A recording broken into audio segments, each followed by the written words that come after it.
नमस्कार, मैं astrologer are के वर्मा, लाल किताब एक्सपर्ट, पंचकुला फ्रॉम इंडिया।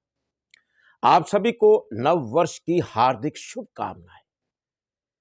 नव वर्ष 2022 में हम प्रवेश कर चुके हैं आज, और मेरी भगवान श्री कृष्ण से यही प्रार्थना है कि आप सभी पर अपनी कृपा दृष्टि बरसाए रखें और जो संकट का दौर सारे विश्व भर में है उससे हम निजात पाएं।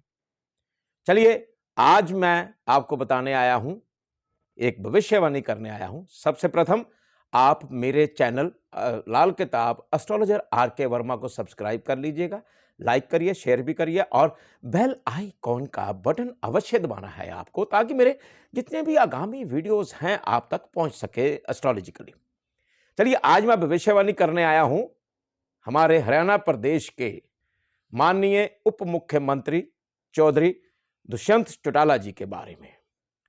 सबसे प्रथम दुष्यंत जी, आपको नव वर्ष की हार्दिक शुभकामनाएं। आपके परिवार को, भाई साहब को, सभी को, दिग्विजय जी को और सभी को आपके परिवार के नव वर्ष पर हार्दिक शुभकामनाएं, और आप हरियाणा प्रदेश की तरक्की करें, यही प्रार्थना के साथ और प्रोग्राम की शुरुआत करता हूं। चलिए, सर्वप्रथम दुष्यंत जी की जो कुंडली है, दुष्यंत जी की जो कुंडली है वो 6 नंबर की है।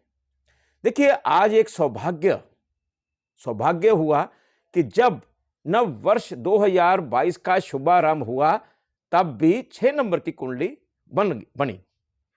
कितना है? 6 नंबर दुष्यंत चौटाला जी का, और 6 नंबर की कुंडली। और ये जो कुंडली 6 नंबर का मतलब है, इसके अधिपति हैं बुध ग्रह। अगर दुष्यंत जी, आप, मेरी एक गुजारिश है आपसे कि अगर आप बुध को उठाते हैं, बुध को शुभ करते हैं, तो आपको एक अत्यंत शुभ लाभ की प्राप्ति होगी। अब मैं एस्ट्रोलॉजिकली बात कर रहा हूं, लाल किताब के तहत जो भी मैं प्रेडिक्शन देने जा रहा हूं, जो भी भविष्यवाणी कर रहा हूं, वो लाल किताब के तहत होगी। आपको याद होगा कि जब आप माननीय आप एमपी पद पर आसीन थे, जब हरियाणा के विधानसभा के चुनाव आए, मैंने उससे काफी पहले एक भविष्यवाणी डाली थी, शायद आपको याद होगा, कि आप सीएम बनेंगे, प्राइम मिनिस्टर तक भी उस पद पर भी आसीन होंगे। जब मैंने ये भविष्यवाणी डाली थी, तो नेचुरली है कि कईयों को प्रॉब्लम होगी, कईयों को दुख दर्द होगा कि दुष्यंत चौटाला जी सीएम बन सकते हैं। चलिए, मेरी भविष्यवाणी यही थी, सीएम तो लग गया ना, आपके ऊपर सीएम तो लग गया, डी अलग हो गया, डिप्टी चीफ मिनिस्टर हरियाणा। तो ग्रह जो है ज्योतिषी के ऊपर होता है कि कैसी उसकी प्रेडिक्शन है, कैसी गणना है, कैसा एक्सपीरियंस है। भविष्यवाणी करना कोई आसान काम नहीं है। चलिए, उस वक्त क्या हुआ शायद आपको ना पता हो। बहुत सारे विरोधियों के फोन कॉल्स आए, धमकियां भी आई, गालियां भी खाई। चलो, कोई बात नहीं, मैं तो एक सच्चा एस्ट्रोलॉजर हूं, तो जिसकी भी कुंडली मेरे पास होती है, तो जो मुझे नजर आता है, तो मैं फेसबुक पर या अखबारों में या यूट्यूब चैनल पर मैं डाल देता हूं। आज मैं आपकी एक बार पुनः भविष्यवाणी करने आया हूं, माननीय उप मुख्यमंत्री हरियाणा चौधरी दुष्यंत चौटाला जी। देखिए, एक चीज और मैं बताऊं आपको, बुध ग्रह जो है, बुध क्या है? एक तो हरा रंग, अब मेरा इशारा समझ गए। आपकी जो पाग है, माननीय पाग है जो सिर पर पहनाई जाती है, आप पहनते हैं, आपका सारा परिवार पहनता है, उसमें पीला रंग और हरा रंग। तो बुध ग्रह साक्षात आपके सर माथे पर। अब हमें बुध को कैसे उजागर करना है, और जिससे हरियाणा प्रदेश की खुशहाली बढ़े और आपका नाम और रोशन हो जाए। सर्वप्रथम क्या करना है? बुध को उजागर करना है। बुध क्या है? एक संगीत है, गीत है। ये बोलवानी जो बोलते हैं हम, ये आवाज, ये बुध की है। सुनते हैं जो बुध है, बुद्धि जो बुध की देन है। तो बुध को हमें और शुभ करना है आपकी कुंडली में। आज मैं लाइव आया हूं इस पर, यूट्यूब पर, तो ये मैं बताने जा रहा हूं कि किस प्रकार आपने करना है। सर्वप्रथम आपसे मैं यही चाहता हूं कि जितने संगीत गायक कलाकार हैं उनकी मदद करिएगा। और कन्यादान आपने करना है। गरीब कन्याओं का कन्यादान करिए, शादी करवाइए, इससे बड़ा पुण्य नहीं है। और जो गरीब कन्याएं जो पढ़ाई नहीं कर पा रही हैं, उनके लिए विद्यालय बनवाइए, उनकी पढ़ाई मुफ्त करवाइए, किताबें मुफ्त दीजिएगा और कन्याओं का आशीर्वाद लीजिएगा आप। एक बात और, बहुत सारी बातें चर्चा करता जाऊंगा आप मैं यहाँ वीडियो के माध्यम से, यूट्यूब के माध्यम से आपके साथ। तो एक क्या करना है, बुध क्या है और बीज।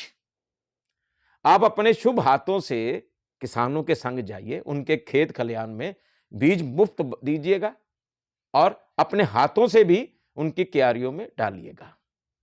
बुध को और उजागर करिएगा, आनंद ही आनंद मिलेगा। एक और क्या करना है, अब बताता चला जाऊंगा मैं आपको।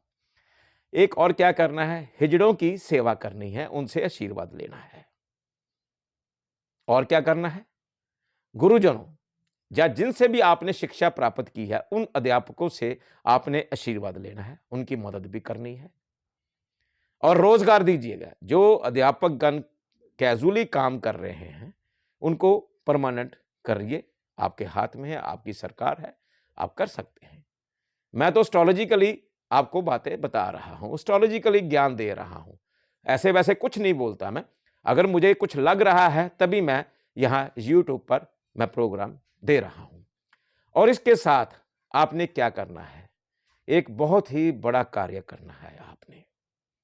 अगर वो कर लिया आपने दुष्यंत जी, तो बहुत ही भगवान का आशीर्वाद आपके सर पर होगा। ग्रहों का तो होगा ही होगा, साक्षात प्रभु का आशीर्वाद आप पर, आपके परिवार पर होगा।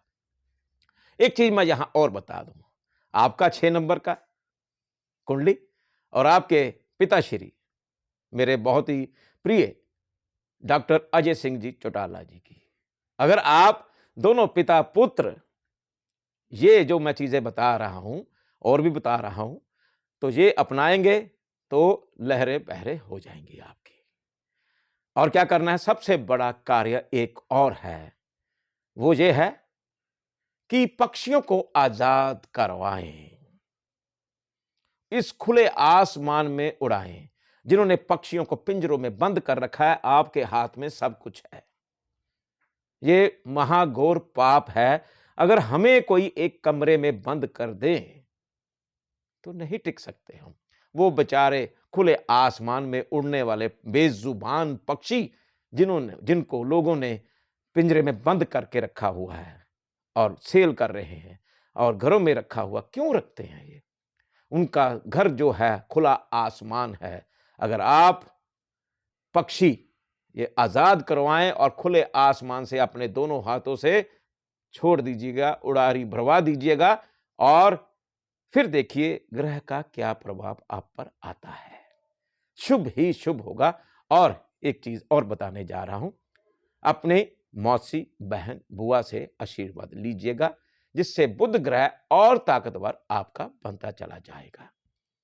एक चीज और, अब जी मैं आखिर में बोलने जा रहा हूं कि बुध जो है उससे क्या है, एक और चीज से, एक और उपाय से बेनिफिट मिल सकता है। अगर तो आपकी बीवी का नाक बिंदा हुआ है तो बहुत ही शुभ प्रभाव होगा। अगर नहीं है तो उनका बाईं तरफ से नाक अवश्य बिंदवा दीजिएगा। उसके बाद इतने रास्ते खुलेंगे, इतने रास्ते खुलेंगे कि आप देखते हुए दंग रह जाएंगे। आप अवश्य यह कार्य करिएगा, पक्षियों को आजाद करवाइएगा और पक्षी को अपने हाथों से, ऐसा कोई देखिए प्रशासनिक तौर पर बहुत सारी बैन लगे हुए हैं, लेकिन आप अवश्य मेरी बात पर गौर करेंगे और आजाद करवाइए, अपने हाथों से पक्षियों को उड़ाइए और आनंद ही आनंद बरसेगा। आप उनको खुली हवा में, खुले आसमान में उड़ारी भरने का ये निश्चय लीजिएगा, अवश्य लेंगे। और आपका आगे क्या होने वाला है आगामी वर्षों में, अभी तो नहीं बोल सकता, आगामी वर्षों में सीएम तो बनना ही बनना है, डिप्टी सीएम तो बन चुके हैं, लेकिन हमारे राह क्या है आगे, हिंदुस्तान के सबसे उच्चतम पद पर आसीन होना है आपने। ये मेरी भविष्यवाणी पहले भी है यूट्यूब पर और अब भी मैं दोबारा बोल रहा हूं। जो मैंने कहा है उस पर आप अवश्य गौर फरमाइएगा और गुरुजनों की आशीर्वाद अवश्य लीजिएगा। अब मुझे आज्ञा दीजिएगा। नमस्कार। एक बार पुनः नव वर्ष 2022 की आप सभी को हार्दिक शुभकामनाएं।